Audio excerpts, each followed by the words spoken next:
How's life? Good. Yeah. How about you? So good. Yeah. How long are we going? We're doing this. Sure. This is like the beginning, dude. Yeah. This is like, we're in. Let's do it. It's funny. You don't really have to have like a beginning to podcast No, anymore. you just start whenever. Totally. It's nice. Yeah. That's a great thing about podcasts. How long have you been doing this? It's interesting. Only a couple months. I've been with Craft Lake City. Really? Oh, Yeah. pull this up so that we a can little hear bit you. closer. Yeah, there. Yeah, only a couple months. So it's been an experience, and I loved it though. It's been awesome. So what were you doing before Craft Lake City? Graphic design, actually. Really? Yeah. So a lot of my own things. I even started. I've worked on my own business that I've wanted to promote, which actually was just so in line with what Craft Lake City does. A lot of the art and technology and science, and just promoting that in general. So that was kind of what I was doing on the side. So give me the history of Craft Lake City. I know Angela. Yeah. She started it inside of Slug Magazine. Am I accurate in saying that? Yeah, it was part of Slug. It was an event that was part of Slug Magazine. And is it now separate? Mm-hmm, yeah. Okay. Yeah. But we still have an office with Slug. So we're kind of like one big team with Slug and Craft Lake City, which is great too, because there's a lot of collaborative effort in there as well, which is awesome.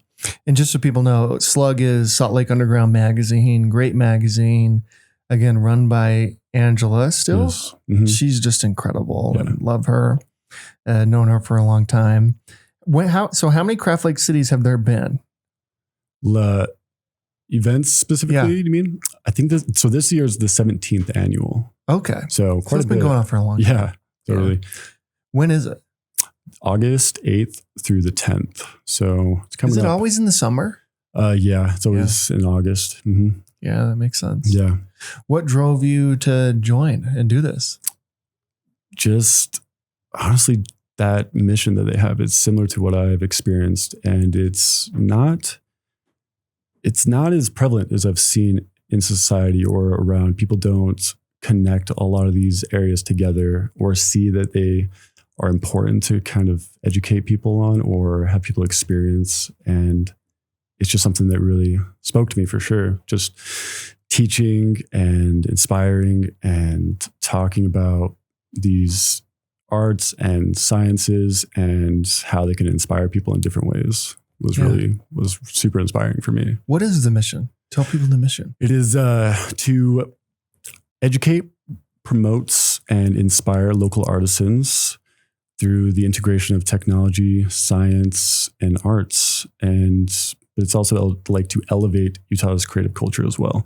So in that, it's not just doing arts and crafts and science, but really trying to highlight those and elevate those to artists and scientists and tinkerers and makers that are doing amazing things in our community and really bringing our community together, which it's been awesome to see. Like I didn't quite understand the impact that they had. And it was really cool to see some of these people that have been doing these events for years and the impact on the community that it's had has been just inspiring to see for sure. Yeah, it's pretty beautiful. Yeah, it really is. I had no idea. And it's cool to see behind the scenes for sure.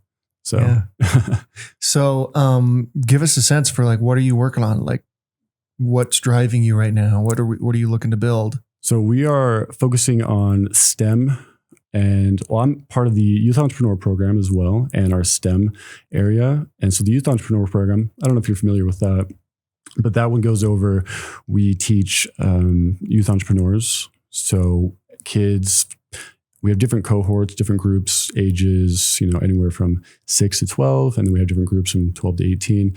And we try to teach them and inspire them to pursue their businesses and make it sound like it's, make it more accessible, more not as scary for kids. And so that's been great, especially with STEM as well. That's been a big part of what we're doing, is trying to promote science in a fun way where kids can be open to talk about what they want to do with it and, be inspired and encouraged as well, which is a big thing as well. I've seen kids that were so shy at the start of these events or these programs that just through listening to them and showing them examples and just being around that environment, it just opened them up so much more. So that has been really cool to see. And some of these kids are crazily creative. It's weird to see some of these ideas. And so it's been really awesome. That's cool. Yeah. So that's part of Craft Lake City? Mm-hmm. Yeah. Oh, that's cool. That's what I'm saying.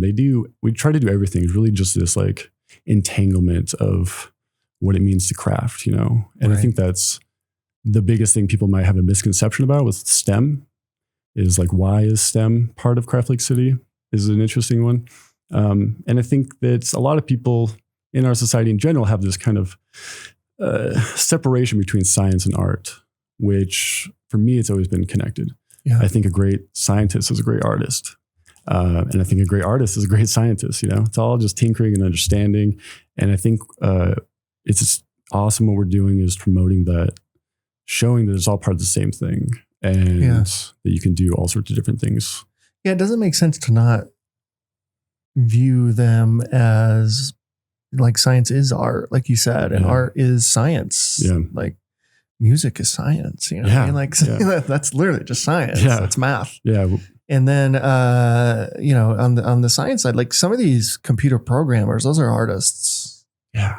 Like that's art. That's like writing a novel. Yeah. They're like writing Mona Lisas, Yeah. It's crazy. And we just kind of view it in this, I don't know, dead way. It just doesn't seem very alive and colorful. And that's like a big part of what I would love to showcase too, is just how, I guess, more human and alive technology can be when it's used in a collaborative way with humans. Are you from Utah? Yeah. Oh, sweet. Yeah. That's awesome. What's your sense? Like, obviously we're here in Provo. Sorry to make the hike down. Great. Yeah. What give us a sense for Salt Lake City's tech community, entrepreneurial community, and the way that thing's growing? It's growing for sure. I act like it's like completely different. Yeah. Like I'm there, like everything. It kind of feels like it. Yeah. You're like, wait. No, it's growing. I think the Silicon Slopes, especially this area, has kind of highlighted that, especially for Salt Lake. So it's grown from that, which is great to see. And I think Craft Lake City and places like those, especially down here, are making a big impact. And we partnered with G Fiber, and they have helped us a lot just growing in general. So it's really cool to see tech companies that can make an impact in different ways that I don't think people expect. Right. Through like things like the Youth Entrepreneur Program, or like the rocket launches that we're doing and going to these different schools. It's like a small thing, but I've seen it on my side have a big impact. Yeah, tell us about the rocket launches. That sounds cool. Yeah, they've been awesome. We've been doing something up in Logan. We've kind of we do them at community centers, schools, but that's kind of not our goal. We want to do it everywhere, even with companies or adults. We want to make it accessible and fun and make science just not this thing that I think people view it as. And so, which is another thing, we are promoting that. If there are companies out there, if there are community centers or any schools that are looking for that, we're available for hire. So like we can reach out to us for anything, any events, any kind of programs you guys want to do. We're available for rocket launches for those. Not just kids. That's cool. Yeah. What is the age groups? And it's normally the youth. You said it was. We do K through 12. K through 12. Yeah, okay. But definitely trying to open it up to everybody for sure. Yeah, that's cool. What are you seeing in terms of AI? How is that changing Craft Lake City artists? Oh man. Interestingly enough, we are creating this exhibit right now that'll be up July 18th through September 30th. We're working with one of our exhibitors from our STEM building to create this project called Emergence. And he uses generative AI. So it's more of a collaborative thing. And he uses generative AI to code in these formulas based on really interesting things. Like there's this one called reactive diffusion. And it's this idea, or it's this mathematical formula that follows physical phenomenon through nature. And so it has these mathematical properties, but it comes out and it looks, like the Grand Canyon or something, or these really interesting organic shapes. And so we're working on this project that goes up on Broadway, downtown Salt Lake City, that will highlight this kind of this collaboration between humans, where because I think that's the biggest thing is the AI. People think it's just going to take over everything, especially with arts. You know, the amount of conversations I've gotten into with people and artists, it's like I hate it so much, you know, because it's ruining everything. And I think there's a lot of negative with any new tool that we have. It's just how we use it, and so that's an important one for me to highlight, this just collaboration. And he also uses I don't know if you know what a pen plotter is. So he uses a robotic arm to program the generative art that he's done, and it draws it out on a paper and stuff like that. But it's pretty cool to see. And he does it at the DIY Fest too. Yeah, I don't know. Like, the AI disrupting art, obviously it will, but it seems like a tool. It doesn't seem like a replacement. That's how I see it. You know, like, because if you can just make, like, say, like, what's a great movie? I don't know, Interstellar. Or whatever. I don't know. It's a good one. Like, how AI is not going to make that. No. Oh, like the movie Interstellar? Could be a tool. Yeah. And you know what I mean? Or just like, it's not going to write a Hemingway book or a Tolstoy or, you know, like. I mean, I don't know what it's going to be capable of. Probably amazing things. But I do think that if we don't see it as a tool, I don't know. Like every tool we've created, it evolves us further. You know, like people, when the typewriter came out, people were scared of that because they thought it was going to get rid of scribes and all these things. But it didn't just get rid of it. It highlighted people in a different way. And I don't think people quite understand that with AI because it's been moving so fast. And so it's interesting to watch, but I'm more optimistic for sure. Yeah, I think I am too. Yeah. Craft, like, has it always been STEM, or like was craft beer? Was maybe that I just like keep thinking about whenever I hear Craft Lake City, it's like a beer fest. No, I'm not entirely sure. I think it was just crafting in general, kind of highlighting makers, tinkerers, innovators. But you do have craft brewers, right? No, we're not in. Really? Not necessarily. No, I know, right? That actually it's sitting right there. We do work with brewers and stuff like that, but they're not integrated into it. But yeah, that would make sense. Yeah, that'd be cool. Yeah. Well, I love the focus on youth entrepreneurship. Like that doesn't happen enough. No, it was something that I didn't understand what's going on either. And getting on that was just inspiring for me because I was watching these kids, you know, pursue their goals and dreams, like as, you know, 10-year-old entrepreneurs. It was crazy to see. Like they're going through these programs, they're putting themselves out there, they're being vulnerable. Yeah. Well, don't you think it becomes more important more and more as, again, like AI will disrupt education, maybe first thing, right? And so like, you got to learn to be entrepreneurial as much as you've got to learn to like, how do I get into the best college? If you're like a kid. Yeah. You know what I mean? Like, if I'm a kid right now, I'm not thinking about what college I should get into, which is a whole different paradigm. Maybe people are, I don't know. But. I think that's more important than ever these days. I think people have the tools and ability to be an entrepreneur, which is amazing. We have the power of a company in our hands, and kids, I think, see that. There's quite a bit of kids as well doing 3D printing type stuff too. So they're seeing the trends, they're seeing what is useful. And I think especially with 3D printers, like you can create your own product, you can create different things, you can share. It's this very entrepreneurial thing that you can do pretty easily right now. And so 3D printing is cool. It's awesome. Yeah. I would love a really awesome 3D printer. Yeah, exactly. Right. Just create anything. I don't know. But yeah, 3D printers are amazing. That's awesome. What does a typical day look like for you leading this thing?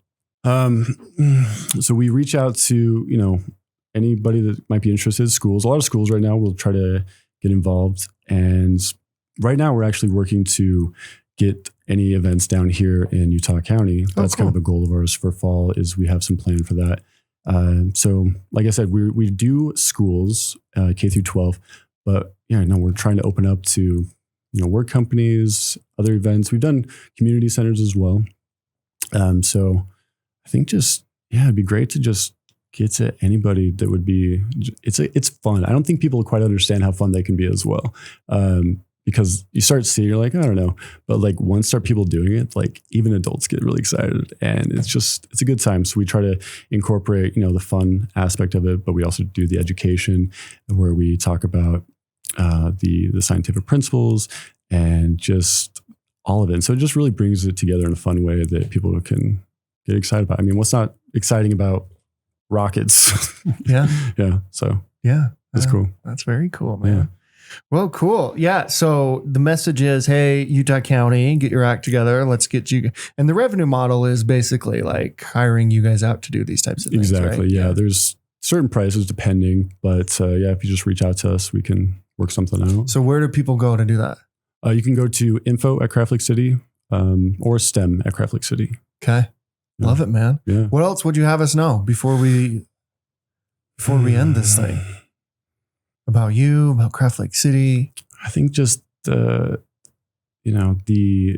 entanglement, this intersection of art and science is not so different. I think the more people understand that, the more they can be excited about the future of technology in general. And I think that's super important. So I love it, man. Well, thanks for coming on. Seriously. Yeah, I appreciate you having me. Yeah, that was awesome. Cool.